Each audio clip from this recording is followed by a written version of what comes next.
professor, writer, consultant, historian. Here to talk about Ika Shonibare.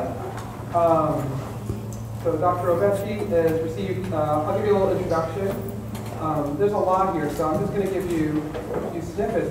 Has received many fellowships and grants and awards for his work, including from the Getty Research Institute, American Academy in Berlin, Rockefeller Foundation, Institute for International Education, Smithsonian Institution, the Consultancy for the Ford Foundation.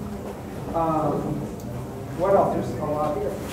Director of Akron Knowledge Systems, founder and editor of Critical Interventions, the Journal of African History and Visual Culture, author of a book, Ben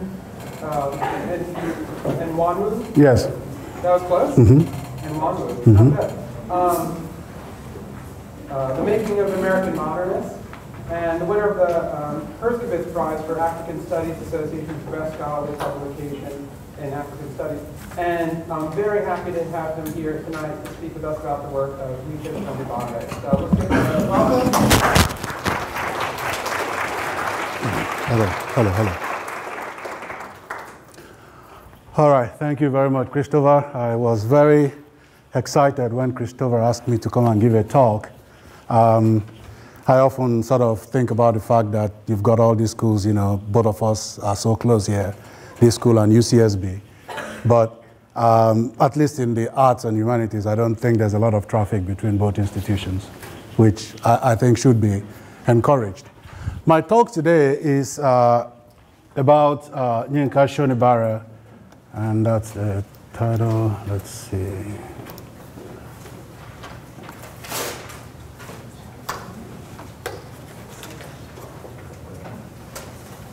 All right, so put that down. Just,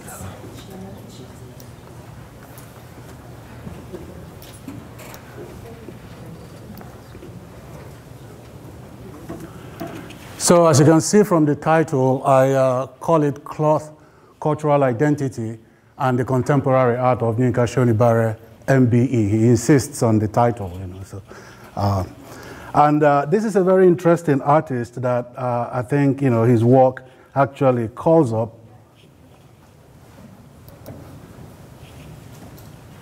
Okay. So this is a photograph by Ika Shonibare. Sorry, I'm having some trouble with this. Titled Diary of a Victorian Dandy. His story is fairly straightforward, but I'll get to that in a minute. If you look at the image here, you'll notice, you know, on the lintel there are all those marble busts of various Victorian era luminaries. And this particular image comes from a series of photographs that Shonibare did in which he tried to re-narrate, you know, some very significant narratives in British art. So, known primarily for his figurative sculptures inspired by literature and art history, rendered in recognizable African fabrics. Pay attention to that African fabrics. It's going to play a lot of role here. Shonibare's work brings together disparate cultural references and material to explore issues around colonialism and post-colonialism within the contemporary context of globalization, as well as issues of national and racial identity and class and cultural politics. Using a wide range of media, Shonibare examines in particular the construction of identity and the tangled interrelationship between Africa and Europe and their respective economic and political histories. This is one of his best-known works, titled The Berlin Conference, and it gives you, in a single image, a very clear indication of what Shonibare does. The work uses African textiles, and you see I put it in quote there, a 19th century item of global trade to interrogate Victorian notions of racial and cultural purity. So that all these gentlemen who are seated around this table, headless, which is something he does quite often, are all wearing this kind of print fabrics that if you've ever seen pictures of Africans, you probably recognize them, right? These are supposed to be the quintessential African identity fabrics that if you wear this, everybody knows you're an African immediately. But what Shonibare is doing with this fabric is to call its identity into question And he's doing this by pointing out how unstable our assumptions about things are. Things are not always what they seem. That's a cliche. But in this instance, it actually fits very well. Look at the center of the table there. You see a map of Africa. I was happy to see the map on the wall here. So that's the Africa right there on this corner, in case you're not sure. All right, so this Berlin conference took place in 1884 and 1885, convened by Otto von Bismarck of Germany. Germany had just become a unified country barely 20 years before this. And von Bismarck called together the representatives of several European governments and kingdoms to discuss their problems with trade in Africa. They were sort of butting up against each other, over a struggle for territory on the African continent. Now, that discussion did not include any Africans, but the Europeans basically decided to partition the continent and ascribe certain areas to certain, political entities. So Britain got a huge chunk, France got a huge chunk, Belgium got a huge chunk the size of Western Europe in the Congo, which was literally the property of the king of the Congo, Leopold II, et cetera, et cetera. So this conference then becomes the precursor to the European colonization of Africa in the late 19th and early 20th centuries, as these countries that were awarded these large tracts of land then moved in to the continent with soldiers to enforce the supposed ownership of those places. Now, this textile material comes out of that whole process, and I'll tell you why in a minute. The Berlin Conference turns out to have been a very important conference, not just because of the impact on Africa, but that this was literally the very, you can trace the First World War right back to this conference. As things went on and people didn't quite agree, it was quite obvious that the conflict that had begun over struggle for economic resources in Africa was going to turn into a global conflagration. So, these kinds of textiles are produced by this company called Vlisco. And this is from their website. It's a screen grab from their website. And you can see the different patterns of the textiles right here. Somebody calculated there will be somewhere in the neighborhood of about 100,000 different patterns that Vlisco has created for these kinds of textiles. And they are very, very malleable. In Africa, Vlisco set up several textile mills in West Africa. And for important occasions, people will go to this textile mill and commission particular types of cloth. So when Barack Obama went to Ghana, there was this huge volume of these kinds of textiles carrying his picture that was commissioned, which was bought by most people and are now actually being kept as very valuable souvenirs. I know people who have that material and they won't wear it. They fold it up nicely, put it in camphor and put it in the box. So these textiles are very valuable in that sense because they can be actually used as markers, for important historical events. And this is a motif from another batch of Dock's wax prints. It's produced by Vlisco. The company is, not an African company. It's a Holland-based company. It's a Dutch company, right? So how does it happen that a material created in Holland becomes, identified as the core African textile thing? There's a very great story behind that. Let me show you a few of Shonibare's works that uses these kinds of textiles. You'll notice something immediately in this image, that even though the African textiles, are very particular to this tradition I'm talking about, the styles, the sartorial styles actually are very, very Victorian. You can recognize the Victorian style of these dresses. So this combination then becomes a way of destabilizing, the notion of identity in the Victorian era. The Victorian era was responsible for constructing a certain interpretation of human relationships that essentially put a Darwinian spin on things and created a certain kind of understanding that certain human beings are better than other kinds of human beings, etc., etc. So the conservative nature of Victorian culture was quite important to bear in mind because it circumscribed behavior in very significant ways. But at the same time, a lot of the wealth of Victorian England came from its colonies, especially India. Britain had had control of India for 300 years, and at that point in time, there was so much wealth pouring into the country from India, and this wealth, added to the wealth coming out of the new colonies in Africa and other places, contributed to the construction of those kinds of manors you see in Downton Abbey. Everybody had to have one who was a really serious aristocrat, or else you weren't happening. So this becomes a very interesting protocol then.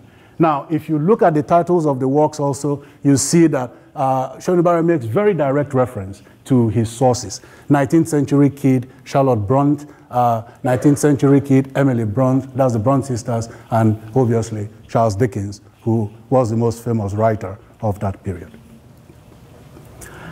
And this that, reaves off of the quintessential British aristocratic pursuit, Foxes and Hounds, titled Hound 2000. Again, you see the gentleman represented there. I asked him about this taxidermy, the dogs, and he said, are these real dogs? And they are actual taxidermy dogs, so they are real dogs. So that sort of gave me pause. I was wondering, wouldn't there be people who complain about this? The fox, on the other hand, is not a real fox. So here again, pedagogy boy, and this one, looks at two students at a desk, which was something that was also very important. Let's skip over that. And then from around 2006, 2007, Shonibare begins to do some other series of quite interesting but rather strange works. A Flying Machine for Every Man, Woman, and Child was a very successful installation. And these are, individual images from those works. And then, of course, Vacation, which essentially exports these African fabrics to a sort of idealized concept of, spatial outer space exploration.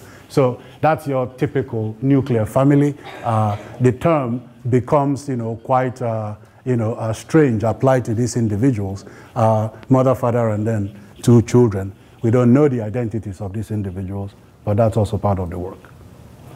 Now, how did my own take on this particular issue comes out of my own background. I am interested in Shonibare's work for two reasons.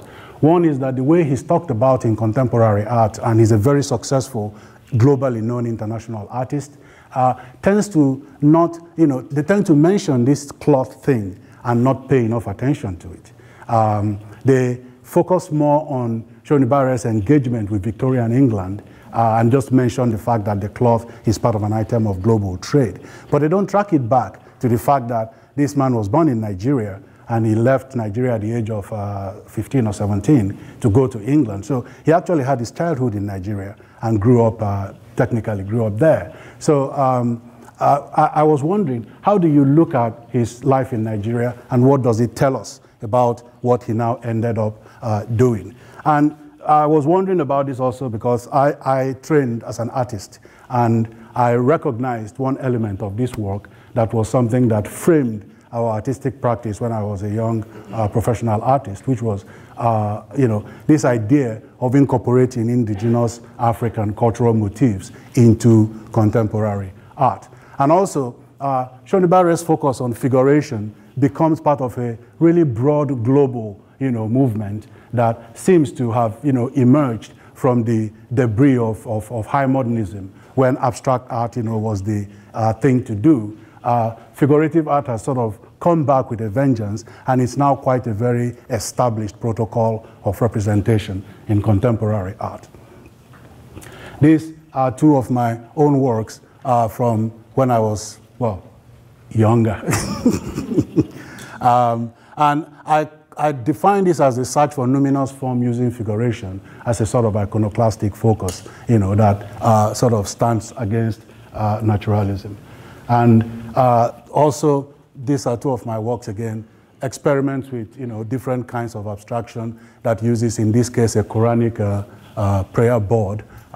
In the other case, symbols and signs from Ghanaian textile traditions. And, you know, I can name 100 artists who came out of Africa in different places who did works of this kind and were quite successful with their works. And this sort of counts as my mature style, and you know, this was what I was doing when I stopped working seriously. And this triptych basically carries a lot of esoteric imagery. Some of this imagery you can't understand until you actually understand the cultural sources of the images, but at the same time, of course, you have to do a work that hangs together on its own. So on a global scale, you look at works like that of Kumi Yamashita from Japan, who does shadow art. You know, her artwork exists only as light projections, but she puts up this installation, and then what gets projected is a human figure. Very interesting work. You look at, you know, installations with light by someone like Bruce Monroe, Young Dok-seo of Korea, who does these monumental sculptures using bicycle chains. And this one is quite really very interesting. And of course, Anthony Gormley, who was one of the first major big contemporary artists of the end of the 20th century and early 21st century, to return to this idea of serious investigation of figures. And this is from Gormley's field project, a terracotta installation comprising of well over 50,000 terracotta pieces, about 8 inches to 12 inches tall. That's a close-up of the figures in this terracotta. And then his most famous work, of course, Angel of the North, which is a steel sculpture. You can see the size of the angel in relation to the person standing next to it. This work was very controversial when it was put up in the UK. You have other African artists like Wange Chimutu, who does this collage that combines, you know, watercolor and mylar painting with cut images from papers and other kinds of things. This is from her intertwined series. And then, of course, Kehinde Wiley, who began to transform, you know, contemporary portraiture of black people in New York by getting New York black young men to pose, you know, in the pose of very well-known historical portraits. So this portrait, triple portrait of Charles I, was a very, you know, serious historical portrait. And then, you know, the subject changes very considerably. So this is sort of what's swirling around Shonibare, and this is what Shonibare began with when he first started working with these textiles. Initially, what he simply did was to cut a textile piece and frame it, and then, you know, cut another piece and frame it and paint on the second piece. So if you look at the works, some of them are actual prints the way they came out of the factory. Some of them have been painted on, some have been glazed, you know. And this one is titled 100 Years, and it was one of his first really very successful pieces. And what's going on here, I argue, is that Shonibare could only have actually thought about this, you know, exploring a sense of pattern recognition that is quite fundamental to contemporary and traditional African culture. And also that he was fixated on this cloth is as a result of his upbringing. His grandmother and his mother were very well-known cloth traders in Lagos. And the cloth market in Lagos is one of the most astonishing places you can go to, and quite a very significant center of economic life in the city. I don't know how well you're familiar with well, West Africans, you know, dress and cloth is a really big part of life. People dress very significantly, and we're talking about bespoke dress, you know, like if you become an adult like myself, you have your tailor who makes your clothes, you know. I've known friends who went to war over one poaching the other one's tailor, you know, and those kinds of things are frowned upon. So this is a cloth market for Dutch wax prints in Isale Eko, and I come back to that story. How did Dutch wax prints, you know, become an African textile? The Dutch had colonized Indonesia, and Indonesia has one of the great batik traditions in the world. Now, the protocol of colonization, Dutch, British, French, whatever, is to destabilize local industries and replace them with imports from the mother country. So the British came to West Africa and forbade the brewing of alcohol, and then started importing schnapps, to sell to people. So the Dutch went to Indonesia and tried to take over the batik trade by printing these textiles and trying to sell them to the Indonesians. It didn't quite work out quite well. The Indonesians had too strong of a tradition of making their own textiles, and they sort of used the production of the textiles as an anti-colonial project to resist Dutch colonialism. So the Dutch merchantman ship that was carrying this made a stop in Lagos on the way back to Holland, and it needed to offload this stuff and sell it to, so they can put other stuff on the ship. So a trader in Lagos bought the entire consignment and then sold it all the way from Lagos to Senegal.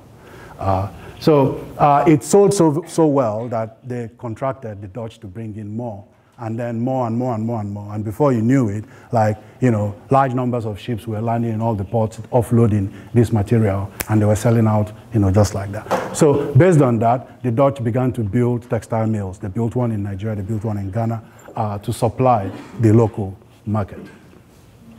So we are seeing a textile that's a very key element of international trade, what you might call globalized trade, at the very middle of the 19th century. And this points to one of the key things that is often missing in discussions about Africa and its relationship with the world, which is that from time immemorial, Africa has actually been at the center of very significant global economic transformations. So these are pictures. This is Shonibare's work. The second stage of his work is to use those textiles to wrap bowls and different kinds of bowls and then exhibit them. If you look at it, you see that there's a certain kind of color coordination work in there. And again, that's what I'm talking about, this pattern recognition in his work. And that pattern recognition comes out of a very old tradition among the Yoruba people from whom Shonibare emerges. This is one of the most famous Yoruba masquerades, the Galade masquerade. And you can see that they are using this kind of textile. This picture was taken in the early 1950s. So the fact that this kind of textiles are used in combination with locally made textiles and locally embroidered material shows you how very important this kind of cloth has always been. At points when it was quite new, it becomes part of a broad, system of cultural borrowing that you see quite often in key elements of African art. An important artwork comes, people borrow different ways to represent it. I took this photograph in a market in the town of Abo, somewhere in southern Nigeria. And if you go to any African market, you see this very constantly.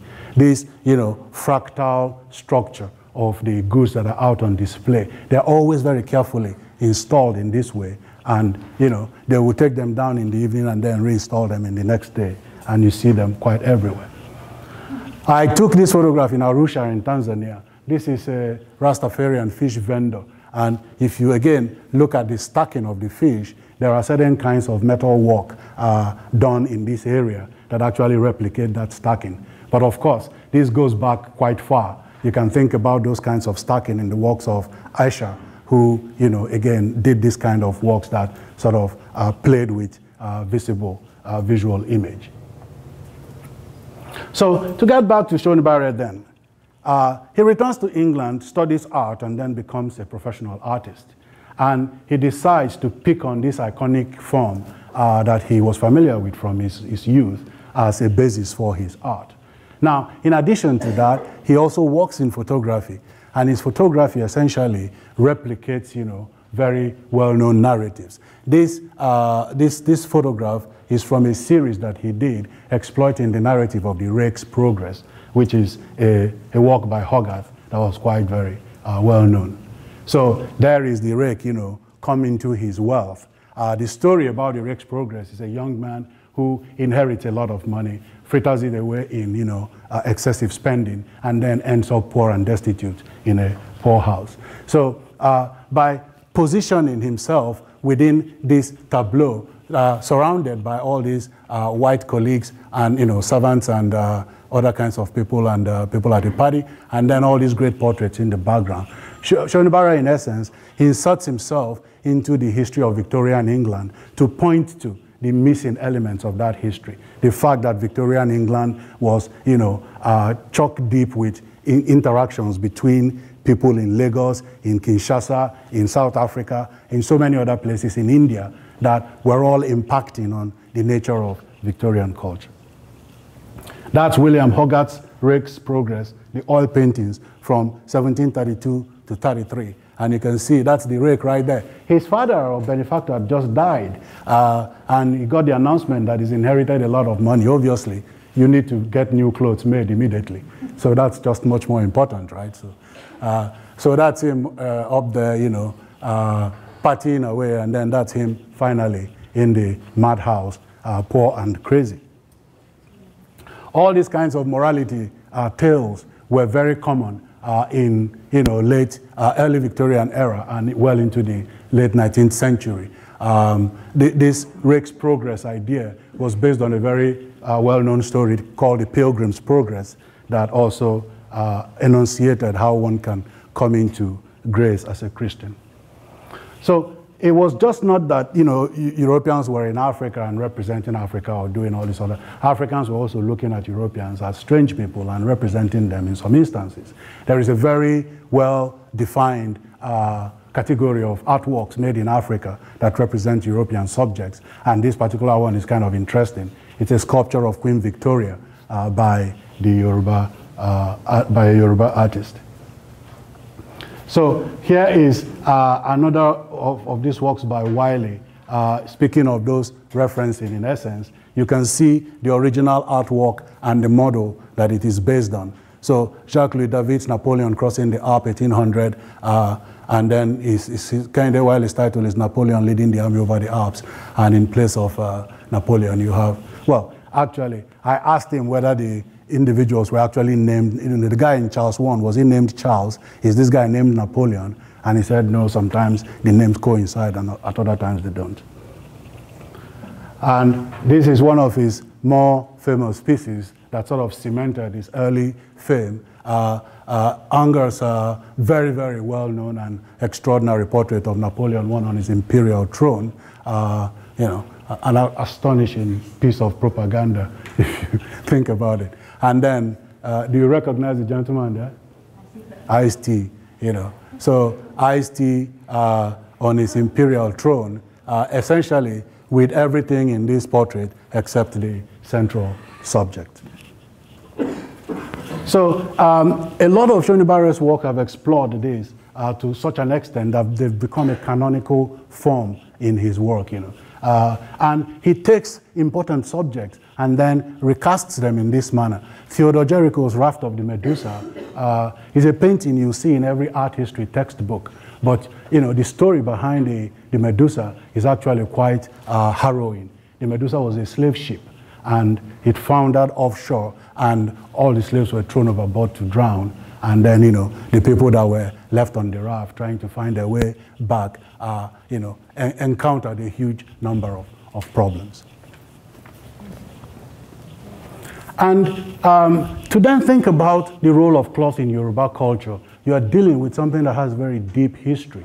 Textiles are a very important element of cultural practice in this region.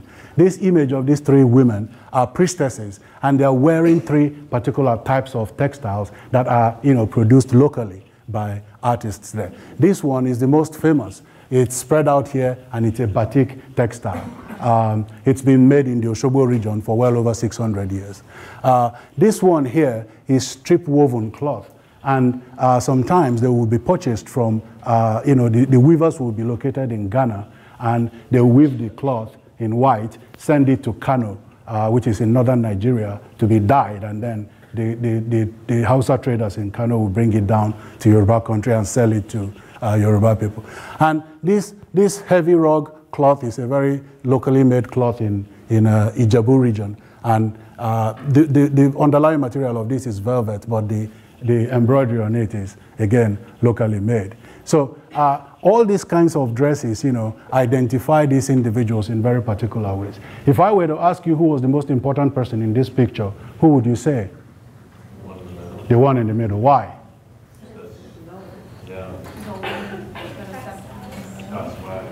She's older, she's got that staff in her hand, she's wearing the most elaborate, you know, textile piece.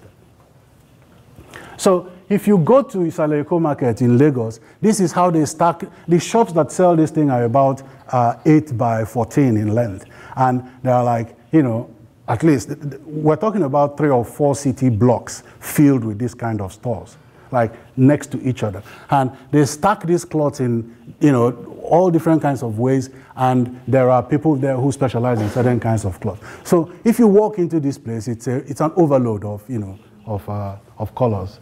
And you see how this kind of textile was also used in the traditional context. This is a sculpture series, you know, that have been clothed in these textiles. When you see this in museums, they are usually just naked wood, you know, but they were never displayed that way in Africa. For some odd reason, the Yoruba population that from which Shonibare comes have one of the highest incidents of twin birth in the world relative to population size. Nobody knows why. But basically, if you look at married Yoruba women with children, 1 out of every 6 or 7 has a twin birth, you know, and several multiple twins. So they've developed this very complicated cult of twins, you know, that sort of revere the twins as sort of quasi-divine children. All right, some more images of Isaleko showing the stalls. That's the interior of one of them. You know, the visual display of the stacked cloth. And if you then come back, you know, to Shonibare's use of this material, you'll notice that even though, you know, all his subjects are essentially classical, you know, British subjects, by clothing these subjects in these African textiles, he's making a very significant statement about the interconnectedness of cultural practice in many different places. And there is a long history to this. This is a group of masquerades that perform in one of the largest masquerade festivals in the world. It's not a carnival, it's a very, very serious business. But these are your masquerade in Lagos, and this masquerade tradition began with Yoruba peoples who returned from Brazil after they were emancipated as slaves. They returned to their, you know, home countries back in Africa. But they brought a lot of Brazilian and Portuguese stuff back with them, and they created a very well-defined culture. You can see the red caps are kind of like sombreros in essence. So, so this group of masquerades, you know, with the mass engagement, why I like to go to watch your masquerade is you will see so many types of cloth, and they're all wearing white, but you will see so many types of cloth worn by these masquerades that it becomes quite astonishing. And that's a detailed look. The individual staffs that they are carrying at the end of the festival, they will go to the palace of the king and drive the staff into the ground. So you might have anywhere from 100 to 600 people in this masquerade thing. So when they plant their staffs, you have this huge installation that's a forest of staffs. It's quite very impressive. And there are other artists in Africa that have played with this idea of the importance of cloth. This is a young Ghanaian chief wearing the most valuable cloth that came out of Africa, kente. Kente was literally the cloth of kings in the old Ashanti Empire of the Ghanaians. And the reason why it was so valued was that in the old days, the Ashanti wove kente by importing silk from China, unraveling the silk thread by thread, and then using the silk and cotton to weave the kente cloth. So you can imagine the extraordinary expenses involved in that. Because of that, traditional kente is very heavy. And when you wear it, it sort of slows down your movement, which is what it's designed to do. The sculpture over there is by a contemporary Ghanaian artist called El Anatwi, who is currently one of the hottest sculptures on the international scene today. He created this installation protocol that kind of mimics, you know, the structure of kente using metal. These are aluminum strips and copper wire with these works. They are quite astonishing. And that's a closer look at this.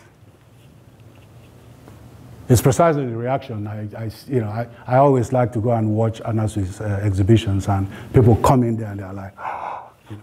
So You know, they don't, you see it and you think initially, you think it's cloth. And then you come closer and you see it's not cloth. And then these are actually bottle caps, you know, and strips of aluminum from the necks of alcoholic drinks. So when you come closer, you see the detail of the work, and it just, you know, it becomes a really very impressive thing.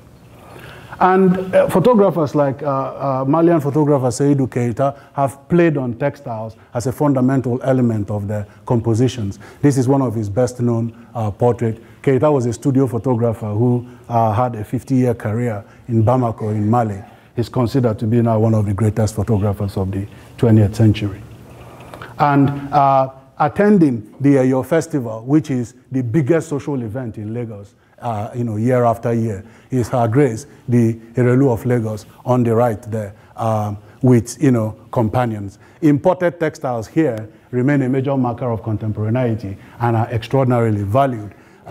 This cloth that they have on their shoulders, the lace that they're wearing, you can see people in Lagos during these festivals wearing well over $10,000 in textiles. It's kind of mind-boggling when you think about it. And the fact that cloth is then used to structure cultural engagement, social issues, and important markers of life becomes one of the central elements, you know, of textiles there. This is a wedding group, a wedding party in matching attire. What they're wearing is called ashoke. It's that strip-woven textile I pointed to earlier. It is the, you know, most valued cloth among the Yoruba. And no matter how far a Yoruba person travels, when time comes for these kinds of major events, they revert back to these traditional dresses, because the dresses have a lot to say about your social standing, about your position in the hierarchy of authority in the environment. But more importantly, it's also a marker of wealth. You know, you have to purchase these textiles for maybe 10, 12, 14, 15, 20 different people. It's why if you see an African wedding, it's really a spectacle. These people dress like peacocks, you know. And I remember being in Richmond in Virginia at one of these weddings, and it stopped traffic. It just stopped, you know. They came out of the church and traffic just stopped. People came out with cameras and were taking pictures. It was just extraordinary. So this is what the kind of thing that you would see, you know. And with this mass of different textiles comes these very complicated head ties, which is an art form in its own, along with hair braiding, you know. So all these are arts of the body that sort of, you know, put the body into social space as a very significant, you know, and well-marked function. And younger people are trying to bring this into contemporary fashion now, so that, you know, you have this kind of clothing. And this is from a haute couture designer who actually has had some significant success in the runways in Paris. And this idea of wearing identical patterned cloth, of course, becomes, you know, something that you see. A lot of photographers who are working in Africa today tend to create all these fairly abstract tableaus by taking sections, as in this particular image here. And one of the most poignant pictures I've ever seen in my life, this is a line of women in Kinshasa in the Congo at a public function. And the Congo was coming out of a very devastating civil war during this period. So the photographer basically captures the image of these people, and you can see all their heads in the reflection in the water down there. And these have appeared in African American culture as markers of cultural authenticity. If you go to African American fairs, you see a lot of these kind of small dolls. They are dressed, you know, in traditional African, you know, this African cloth thing, and it then, you know, becomes a very important element. So what are we talking about here? We're talking about an artist who is working with a very sophisticated vocabulary. And what I'm trying to point out is that we cannot restrict that vocabulary to discussing his appropriations of British culture. That's important. But the framing that Shonibare puts on his work makes it more important for us to actually think about where all this comes from. So in his recent works, you know, where he started creating these extraordinary tableaus, here you see the sleep of reason produces monsters from Goya's Los Caprichos, which is one of the great print series in the world. These are three-dimensional tableaus that he now creates, and they've become more and more and more complex. The ships, you know, he has one of these on Nelson's column in Trafalgar Square in London. And then finally, this reprise of this very well-known work by Louis Fragonard, you know, Woman on a Swing. So in essence, we kind of come full circle here, because when we're thinking about images like this, Fragonard, for instance, nobody is thinking about Fragonard in relation to, say, colonialism or the impact of French colonial, you know, properties on the wealth that is represented in these kinds of individuals. But these are also things that the artist is pointing to, that there have been so much more greater interaction between the cultures of the world than we tend to give them credit for. And he still doesn't seem to have exhausted the possibilities of this textile, given the fact that the, you know, patterns continue to proliferate endlessly. I think it's a very good metaphor, you know, for the kind of world we're living in, where the proliferation of information and other things becomes, you know, the guiding principle of our lives. Thank you.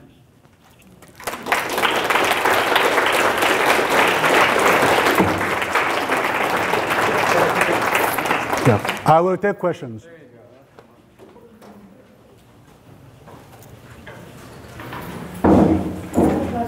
Yes, please. The vacation family. Yes. It's the only one that has reference to heads. To heads, yes? Yes, yeah. Do you know if he's done others? Or is that the only one, and why did he include the helmet? Yeah, certainly heads are very rare in Shonibare's work. They're really very rare. So I've never seen that piece, and that's the only one I've ever seen. with the head, yeah. I'm pretty sure he must have more than one, you know. But that I included that because definitely it's one of the few, you know. I've not seen many myself, so I can't tell you whether he does have them or not.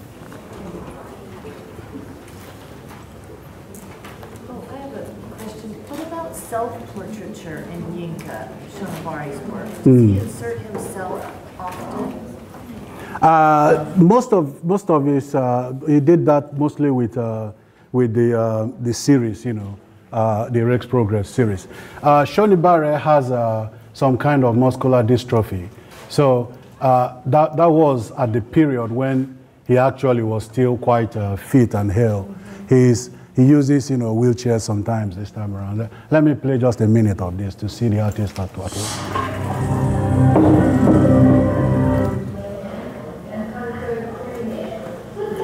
Good morning. So that's him in the wheelchair there.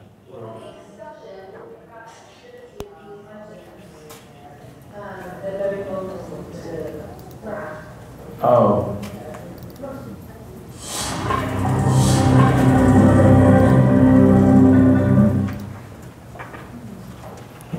You've got to be a bit utopian to be an artist because it's the you've got to be. It's You see how he's holding his pen? It's not a very realistic occupation. Oh, sorry. This thing seemed to be. I think that that in of itself is an illustration of my own disposition.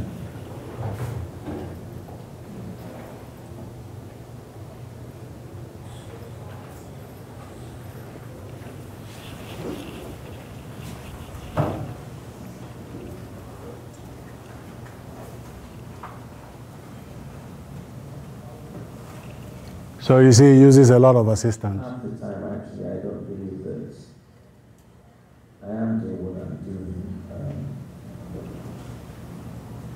I'm realizing my dreams, and that somehow is also my profession. There is no line between the kind of personal and the professional. Yes, please. Did I understand you correctly that the African textiles that we understand to be African today were actually designed by the Dutch? They were invented and designed by the Dutch originally, yes. The patterns themselves? Yeah, well, the patterns, you know, the early patterns, if you saw this in my slides, the first 2 slides I showed of the viscose stuff, the second slide shows some of the earlier patterns, and they were much more geometric and organic patterns, you know. But these flamboyant patterns that then came on was when they started to hire African designers to assist with the production of this cloth. And then when the cloth started to be made in Africa also, the patterns got very complicated. When I was in art school, it was pretty much one of the assignments that you have to do to graduate if you are doing textile design, is to produce one of these cloths from your own pattern that you invent. You know, so people would draw their patterns, you know, and then silk screen them on blank cotton textiles. So it was kind of washed out. Yes, please. I'm curious about the batik technique. Is this exclusive to particular countries in Africa, or is this a practice of Yeah, but batik, you know, the Yoruba batik practice is actually very unique. Now, in the 20th century, it spread far beyond, you know, the shores of Yoruba land. But one of the indigenous batik traditions was the Yoruba batik tradition. You have other kinds of cloth traditions in Ghana and other places, but they were not necessarily the batik mode. So I can say, yeah, it's very unique, you know, to Yoruba land. But recently, several people have picked up on batik as a textile design protocol. So, you know, they are doing many types in different places now.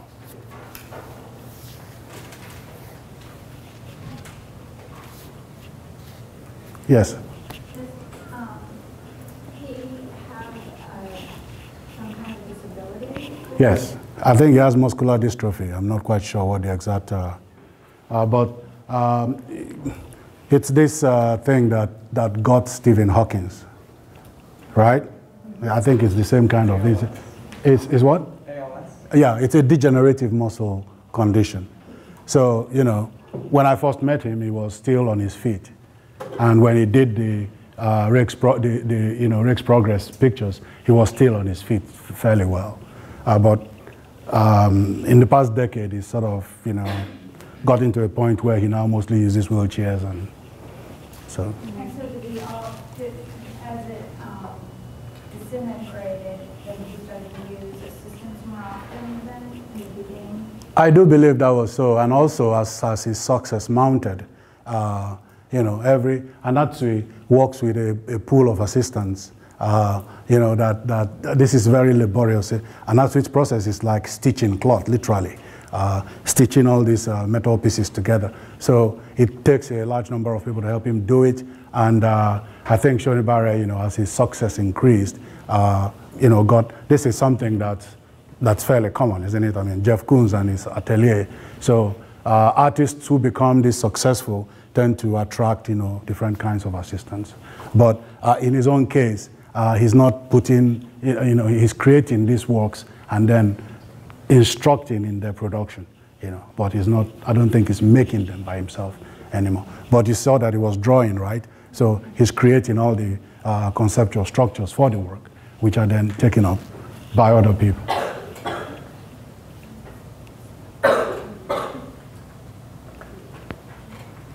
Okay then, thank you very much.